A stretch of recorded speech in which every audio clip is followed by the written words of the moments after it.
How foolish are men to drink where they should be dry. For Duncan's own servants to jump in appreciation at the mere mention of intoxicating spirits. Truly they beg for death to steal their master from under their very noses, when they look upon their duty of care with such negligence.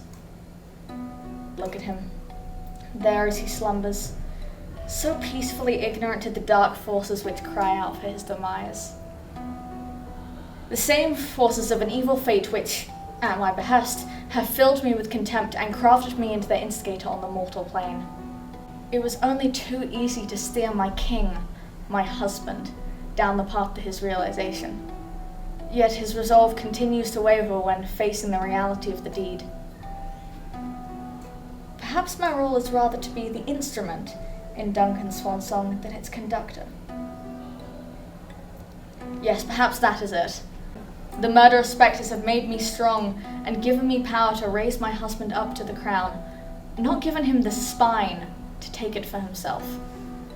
If I were to leave my thane to his own in this murderous plot, I will have sealed our fate to fail and be branded as traitors. I cannot allow that. To allow my husband to fall and inevitably drag me into the depths is to throw away the work my father put in to raise me up. To be queen is the highest power available to me.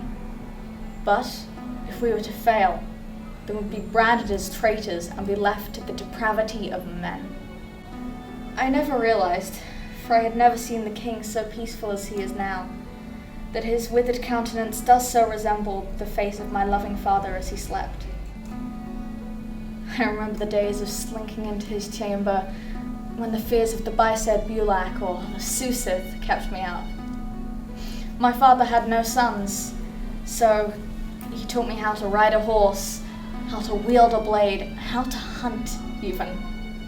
All things highly improper for a lady, but it was our time together, and no one had need know. When I came of age to wed, it tore him up inside. So, he let me have a hand in who would have mine. How strange am I to find more sin in patricide than in regicide. For I would not think to lift a finger against a man who I have not seen since the beginning years of my marriage. And yet I work to act upon my king as he sleeps under my own roof. I wonder how he is on these cold nights. If he is well. I know not why, but I cannot be the one to do this. My hands tremble, but I know not why, for I am not cold. If Duncan is to die here, then my husband shall be the one to do the deed.